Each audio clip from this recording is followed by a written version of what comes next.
यदि हम वंदे मातरम को किसी संप्रदाय, प्रांत या दल की दर से देखेंगे तो इसकी महानता, महिमा और महत्व को छोटा करेंगे। लेकिन अध्यक्ष महोदय, जो भी देखेगा अपनी नज़र से देखेगा, किसी जर्रे को समुद्र नज़र आए कैसे। इतिहास को आधा अधूरा देखना और दिखाना ठीक नहीं है। इतिहास गवाह है, समाजवादियों और कांग्रेसियों ने लाठियां खाई, जेलें भरी, तब वंदे मातरम हमारी शक्ति था। आज सत्ता में बैठे लोग ऐसा व्यवहार कर रहे हैं जैसे राष्ट्रभक्ति का कॉपीराइट इन्हीं के पास से जारी होता है। भाजपा के साथियों को लगता है कि हम उसके राष्ट्रवाद से डर जाएंगे। हम समाजवादियों का राष्ट्रवाद समावेशी है, लोहिया और जेपी का राष्ट्रवाद है। मैं सरकार के लिए कुछ पंक्तियाँ कहना चाहता हूँ। वतन की रेत को जो हाथों से सरकने नहीं देते, वही असली सिपाही हैं जो नफरत को पनपने नहीं देते। राष्ट्रभक्ति सिर्फ नारों में नहीं, नियत में होती है। वंदे मातरम तो वो है जो भूखे को भी सोने नहीं देते। सरकार कहती है हम माफिया को मिट्टी में मिला दें, लेकिन ये सीरम माफिया तो आपकी फाइट के नीचे बैठकर फल फूल रहा है। लोगों को ये बता दिया जाए कि चर्चा वंदे मातरम पे हो रही है। वही मैं कह रहा हूँ। अंदर ये वंदे मातरम, मैंने बोला है कि वो डाइवर्ट नहीं करिए, 10% तो वंदे मातरम नहीं है, बाकी सारी बातें। जब भारत पराधीन था, जब बोलना भी विद्रोह माना जाता था, तब यह गीत आज़ादी की मसाल बन गया। माननीय अध्यक्ष महोदय, 1905 के भंग आंदोलन से लेकर इस वंदे भारत समूचे राष्ट्र की चेतना का मंत्र है। इसमें पूरे देश की आत्मा नियत है। इसे समग्र रूप से देखना चाहिए। यदि हम वंदे मातरम को किसी संप्रदाय, प्रांत या दल की दर से देखेंगे तो इसकी महानता, महिमा और महत्व को छोटा करेंगे। लेकिन अध्यक्ष महोदय, जो भी देखेगा अपनी नज़र से देखेगा, किसी जर्रे को समुद्र नज़र आए कैसे। वंदे मातरम के संदर्भ में 3 नाम उल्लेखनीय व पूजनीय हैं। पहला नाम बंकिम चंद्र चटर्जी, जिन्होंने वंदे मातरम की रचना की। गुरुदेव रविंद्रनाथ टैगोर, जिन्होंने पहली बार 1896 में कांग्रेस अधिवेशन कलकत्ता में इस गायन किया। और तीसरा महत्वपूर्ण नाम रहमतुल्लाह सिहानी, जिनकी अध्यक्षता में पहली बार वंदे मातरम गाया गया। सियाने लोग क्यों सियानी का नाम नहीं ले रहे हैं, इस पर चर्चा होनी चाहिए। जब संविधान सभा द्वारा वंदे मातरम को राष्ट्रगीत के रूप में अपनाया गया था, उस समय पर्याप्त चर्चा हुई थी। उस समय संविधान सभा में मौलाना आज़ाद, मौलाना हसरत मोहानी जैसी विभूतियाँ थीं। किसी ने वंदे मातरम का विरोध नहीं किया। आज इतने सालों बाद वंदे मातरम को क्यों सांप्रदायिक राजनीति घसीटा जा रहा है, इस पर भी बहस होनी चाहिए। इतिहास को आधा अधूरा देखना और दिखाना ठीक नहीं है। महोदय, आज़ादी को हर संघर्ष में वंदे मातरम ने जनता को एक सूत्र में बांधा। यह गीत किसी धर्म, भाषा या क्षेत्र का नहीं था। यह राष्ट्र की आत्मा का गीत था। जब स्वतंत्र भारत की संविधान सभा में राष्ट्रीय प्रतीकों पर चर्चा हुई, तब भी यह स्पष्ट कहा गया था, वंदे मातरम का सम्मान भारत की बहुलतावादी आत्मा का सम्मान है। आज हम यहाँ वंदे मातरम पर चर्चा कर रहे हैं। वह मंत्र जिसने देश की स्वतंत्रता की लड़ाई में हर भारतीय के दिल में जोश, त्याग और मातृभूमि के प्रति अटूट प्रेम भर दिया। किसी भी राष्ट्रीय गीत या नारे का सच्चा सम्मान केवल जुबान से बोलने में नहीं बल्कि उसके अर्थ को जीवन में उतारने में है। अगर हम वंदे मातरम कहते हैं तो हमें यह भी देखना चाहिए क्या हमारी नीतियाँ, हमारा निर्णय और हमारा आचरण वास्तव में माँ भारत के हर बेटे बेटी का सम्मान कर रहे हैं। आज सदन में वंदे मातरम के 150 वर्ष पूरे होने पर चर्चा हो रही है। बहुत अच्छी बात है, हम सब इस गीत का सम्मान करते हैं, लेकिन मुझे आश्चर्य इस बात का है जो लोग आज इस गीत पर घंटों भाषण दे रहे हैं, उनके वैचारिक पूर्वज उस समय कहाँ थे जब क्रांतिकारी वंदे मातरम गाते हुए फांसी के फंदों को झूल गए। इतिहास गवाह है, समाजवादियों और कांग्रेसियों ने लाठियाँ खाईं, जेलें भरी, तब वंदे मातरम हमारी शक्ति था। आज सत्ता में बैठे लोग ऐसा व्यवहार कर रहे हैं जैसे राष्ट्रभक्ति का कॉपीराइट इन्हीं के पास से जारी होता है। अध्यक्ष जी, देशभक्ति हृदय का विषय है, प्रदर्शन का नहीं। आप वंदे मातरम पर चर्चा इसलिए नहीं करा रहे हैं कि आपको गीत से प्रेम है, बल्कि इसलिए करा रहे हैं ताकि जनता आपसे खाद की किल्लत पर सवाल न पूछ सके। सरकार कहती है कि वंदे मातरम स्कूलों में अनिवार्य होगा, अच्छी बात है, लेकिन जिस बच्चे के पेट में रोटी नहीं है क्या उसके गले में सुर निकलेंगे? सुजलाम सुफलाम का अर्थ होता है अच्छी जल राशि और अच्छी फसल, लेकिन आज उत्तर प्रदेश का किसान डीएपी खाद की बोरी के लिए लाइन में खड़ा है, पुलिस की लाठियां खा रहा है। क्या यही आपका सुफलाम उत्तर प्रदेश है? वंदे मातरम में सस्य श्यामलाम की बात है, यानी हरियाली और खुशहाली, मगर यहाँ तो नौजवानों के भविष्य पर बुलडोजर चल रहा है। भर्ती निकलते ही पेपर लीक हो जाता है, नौजवानों के हाथों में डिग्री है लेकिन रोजगार नहीं है।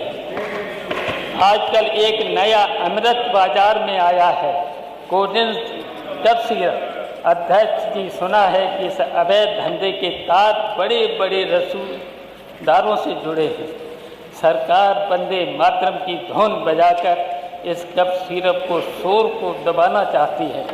क्या देशभक्ति का मतलब माफियाओं को सुरक्षा देना है? अध्यक्ष जी, यह सरकार वंदे मातरम की आड़ में एसआईआर रिवीजन का खेल खेल रही है। मतदाता सूची से विपक्ष के वोट काटे जाने की साजिश लगातार हो रही है। यह राष्ट्रवाद नहीं है, ये चुनावी इंजीनियरिंग है। आप कहते हैं कि जो वंदे मातरम नहीं गाएगा वो देशद्रोही है। मैं कहता हूँ जो किसान को खाद न दे पाए, जो बेटियों को सुरक्षा न दे पाए और जो चुनाव जीतने के लिए गरीब का वोट काट दे, वो लोकतंत्र का सबसे बड़ा गुनहगार है। आप नाम बदलने में माहिर हैं। आपने इकाना स्टेडियम का नाम बदला, आपने योजनाओं के नाम बदले, आपने मनरेगा का नाम भी बदल दिया। काम नहीं करना, बस नाम बदलना और चर्चा को भटकाना, यही इस सरकार की असली उपलब्धि है। अध्यक्ष महोदय, भाजपा के साथियों को लगता है कि हम उसके राष्ट्रवाद से डर जाएंगे। हम समाजवादियों का राष्ट्रवाद समावेशी है, लोहिया और जेपी का राष्ट्रवाद है। मैं सरकार के लिए कुछ पंक्तियाँ कहना चाहता हूँ। वतन की रेत को जो हाथों से सरकने नहीं देते, वही असली सिपाही हैं जो नफरत को पनपने नहीं देते। राष्ट्रभक्ति सिर्फ नारों में नहीं, नियत में होती है। वंदे मातरम तो वो है जो भूखे को भी सोने नहीं देते। अध्यक्ष महोदय, मैं समझता हूँ वंदे मातरम केवल एक गीत नहीं है, यह संविधान की आत्मा, स्वतंत्रता संग्राम का इतिहास और भारत की साझी विरासत से जुड़ा विषय है। पर दुर्भाग्य यह है कि आज वंदे मातरम को सम्मान देने की बजाय भाजपा द्वारा राजनीतिक हथियार बनाया जा रहा है। वंदे मातरम कहने से पहले हम यह भी याद रखना होगा कि भारत माता केवल नारे से नहीं, न्याय, समानता और भाईचारे से मजबूत होती है। इसी गीत ने स्वतंत्रता आंदोलन में लाखों युवाओं को प्रेरित किया। लाला लाजपत राय, बिपिन चंद्र पाल, अरविंद घोष और महात्मा गांधी तक ने इसे राष्ट्र प्रेम का सुर माना। लेकिन गांधी जी ने यह भी कहा था, देशभक्ति का अर्थ यह नहीं कि हम किसी पर विचार थोप दें। यही तो भारतीयता है। सम्मान, सहमति और संवैधानिक मर्यादा में पूछना चाहता हूँ, क्या बेरोजगार नौजवान वंदे भारत नहीं बोलता है? क्या किसानों की आय दोगुनी न होना देशद्रोह है? क्या पेपर लीक पर सवाल उठाना राष्ट्रीय विरोध है? अगर ऐसा है तो इस सदन में बैठे कई मंत्री आज सबसे बड़े राष्ट्रवादी अब नेता हैं और प्रदेश की जनता नकली देशभक्ति का टिकट नहीं खरीद रही। भारत का संविधान हर नागरिक को विचार, अभिव्यक्ति और आस्था की स्वतंत्रता देता है। संविधान कहता है सम्मान स्वैच्छिक हो, भाजपा कहती है सम्मान आदेश से हो। यही फर्क है लोकतंत्र और डर के शासन में। देशभक्ति दबाव से नहीं, दिल से निकलती है। अगर भाजपा सच में वंदे मातरम का सम्मान करती है तो पहले इन सवालों का जवाब देना होगा। उत्तर प्रदेश में युवाओं को सबसे बड़ी आबादी, 10 मिनट हो गए, लेकिन रिक्त पद, भर्ती घोटाले, पेपर लीक, क्या खाली हाथ नौजवान ताली बजाकर देशभक्ति दिखाई? धन्यवाद। गन्ना भुगतान में देरी, खाद बीज महंगा, बोल लीजिएगा ना, गन्ना भुगतान बाद में, 10 मिनट हो गए, सबको बोलना है, 11 मिनट हो गए। कानूनी गारंटी नहीं, क्या खेत में रोता किसान कम देशभक्त है? स्कूल मर्ज, शिक्षक पद खाली, सरकारी स्कूलों की हालत खराब, क्या किताबों से दूर किया गया बच्चा राष्ट्र का भविष्य?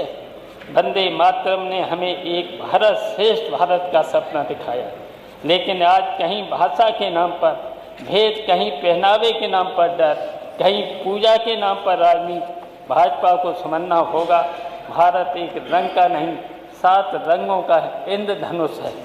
आज भाजपा सरकार कहती है सब कुछ ठीक है, तो फिर पेपर क्यों लीक हो रहे? अस्पतालों में डॉक्टर क्यों नहीं? थानों में न्याय क्यों नहीं? शायद सरकार का मंत्र है वंदे मातरम बोलो, सवाल मत पूछो। पर समाजवादी पार्टी कहती है वंदे मातरम बोलो और सवाल भी पूछो। हमारे लिए देशभक्ति का अर्थ किसान खुश, युवा रोजगार, महिला सुरक्षित, दलित पिछड़ा सम्मानित, अल्पसंख्यक आश्वस्त। यही है नया भारत, यही है असली वंदे मातरम। मिट्टी की खुशबू से पहचान बने, हाथों में काम हो तो शान बने, नारे नहीं नियत से देश खड़ा हो, यही वंदे मातरम की पहचान बने। माननीय अध्यक्ष महोदय, मैं सरकार से पूछता हूँ, क्या आप वंदे मातरम के साथ रोजगार मिशन लाएंगे? क्या आप वंदे भारत के साथ पेपर लीक कानून बनाएंगे? क्या आप वंदे मातरम के साथ किसानों को बकाया चुकाएंगे? अगर नहीं तो जनता समझ चुकी है यह केवल राजनीतिक शोर है। वंदे मातरम का सबका है, किसी पार्टी का नहीं। इसे डर का औजार नहीं, प्रेरणा का मंत्र बनाइए। समाजवादी पार्टी हर उस राष्ट्र भक्ति के साथ है, संविधान को माने, गरीब को उठाएं, नौजवान को रास्ता दें। अध्यक्ष महोदय, आज यहाँ वंदे मातरम पर बड़ी बड़ी लंबी चौड़ी व्याख्याएं हो रही हैं। ऐसा लग रहा है जैसे राष्ट्रभक्त की गंगा सिर्फ इन्हीं के बेंचों से बह रही है। अध्यक्ष जी, वही लोग हैं जो तिरंगे के साथ फोटो शिवपाल जी बस करिए प्लीज। लेकिन तिरंगा बनाने वाले गरीब बुनकर के घर में अंधेरा रखते हैं। इनका राष्ट्रवाद डिजिटल है, हमारा राष्ट्रवाद धरातल पर है। सरकार कहती है कि सबको वंदे मातरम गाना होगा, हम तो गाएंगे, खुशी खुशी से गाएंगे। लेकिन क्या सरकार उन लाचार पिताओं के साथ बैठकर गाएंगे जिनके बेटे नशीले कफ सिरप पीकर बर्बाद हो गए? क्या ये उन किसानों के साथ वंदे मातरम गाएंगे जो खाद की बोरी के लिए सहकारी समितियों के बाहर रातों को ठिठुर रहे हैं। अध्यक्ष जी, एक बड़ी गंभीर बात कह रहा हूँ। आजकल उत्तर प्रदेश की गलियों में एक नया खेल चल रहा है। नौजवानों के हाथ में रोजगार होना चाहिए था, लेकिन सरकार की कृपा से उनके हाथ में कोडिन कफ सिरप की बोतलें हैं। सरकार कहती है हम माफिया को मिट्टी में मिला दें, लेकिन ये सिरप माफिया तो आपकी फाइल के नीचे बैठकर फल फूल रहा है। कौन है वो रसूखदार जो हजारों वंदे मातरम पे रहने दीजिए, अच्छी बात है, नहीं तो सिर्फ सड़कों पर उतर रहा है। धन्यवाद माननीय शिवपाल जी। वंदे मातरम की सुरीली धुन के पीछे इस कफ सिरप के कारोबार का शोर है।